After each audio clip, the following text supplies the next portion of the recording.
Hey guys, thanks so much for tuning into my channel. I really appreciate you. If you haven't already subscribed, go ahead and do so that you can stay connected to all the videos that I have coming your way. If you like this video, like it, share it, and comment below what spoke to you. Today I'm starting a brand new topic, and this topic is, well, actually it's going to be a series, really. It's called Bearing It All. And so I want to talk to you and go in depth with you about just some deep, dark things that I've been through. For example, drug use. And so today I really want to talk about, my issues with when I had a crystal meth addiction. With crystal meth, it's crazy. Like, I ended up in the psych ward.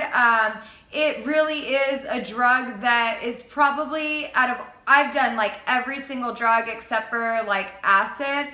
And I would say that this was by far the worst drug I ever did because it made me hear voices. So I want to talk to you about my first time that I ever did crystal meth. I was like 16 years old. I went to a high school party. I had just broken up with my boyfriend because he cheated on me with 3 girls. And I saw this other guy at the party, and I thought that, I was attracted to him. And so I started talking to him, and he ended up taking me into a room with all of his friends, and they were passing around a pipe that I'd never seen before. I'd seen marijuana pipes, but I'd never seen crystal meth. It's like this glass with this ball, and they were all passing it around. And then, I was in the circle, so it was my turn. That night, I ended up giving myself to this guy. We were intimate, and then he gave me a fake phone number and never called me again, and I couldn't get a hold of him, and I was heartbroken. I thought that if you have sex with somebody that it means that they love you, but obviously how could somebody fall in love with you overnight?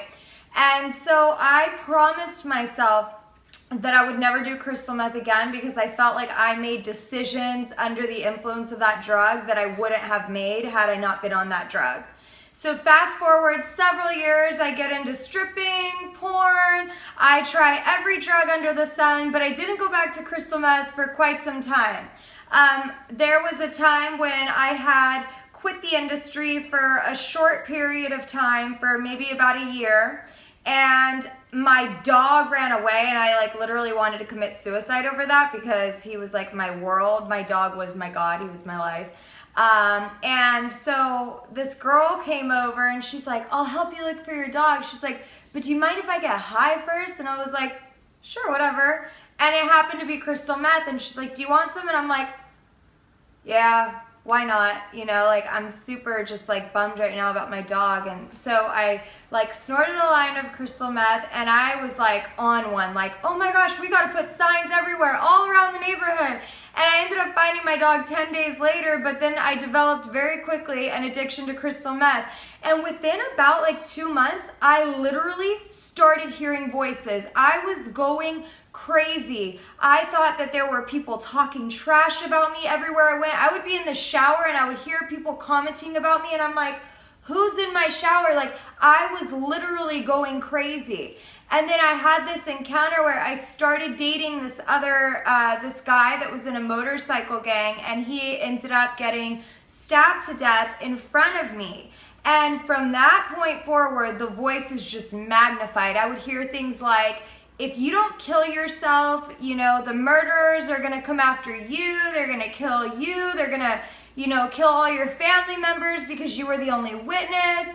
You better kill yourself now. And I'm thinking that the FBI or somebody has cameras and they're watching my every move, and they're the ones communicating with me because they're trying to protect me.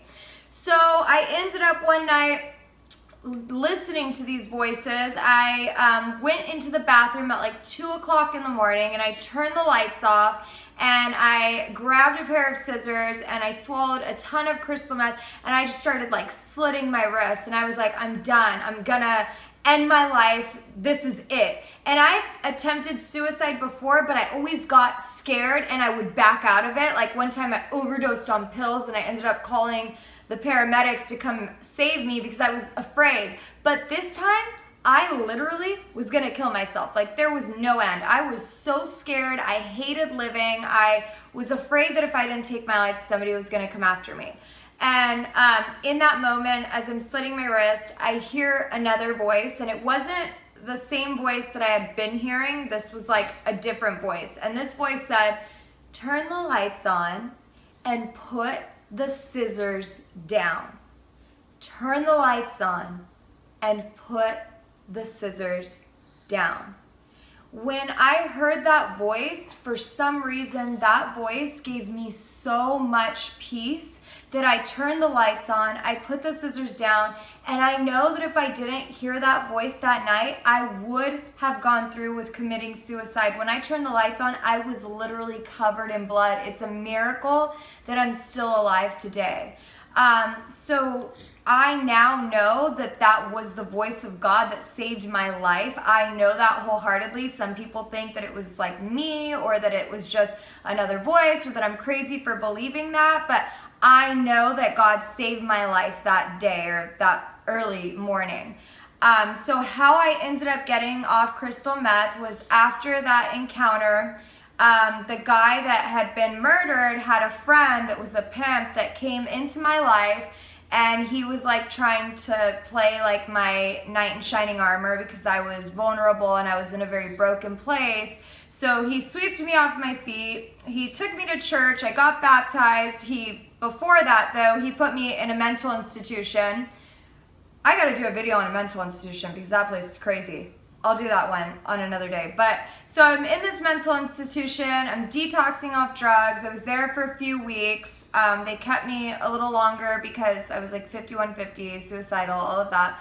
So anyways, I get off drugs there, and then I ended up moving in with the pimp after that, got baptized, started reading the Bible, but I got back into the porn industry. But I had never touched crystal meth after that point again. So that's what it took for me. Eventually, when I started going to church, those voices went away, but I actually had some of those voices for even like a year and a half after doing crystal meth or so. So I just want to encourage you, because if you or somebody you know is battling with a crystal meth addiction, this addiction is no joke, and you definitely need to seek help. You can't do this on your own. And I say, yes, seek outside help, but also open up the Word of God and begin to read the Bible, because John 8:32 says that you shall know the truth, and the truth shall make you free. So if you want to be set free from your addiction, then you need to renew your mind and be cleansed with the Word of God.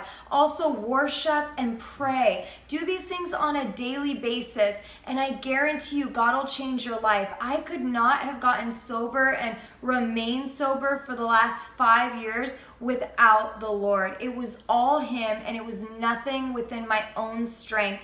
I tried doing outpatient programs and so forth, but nothing worked until I began seeking God daily. So I hope and pray that this word encourages you today, and if you need any help with anything, you have any questions, comment below. I will definitely respond to you, and thank you so much for tuning in. God bless you.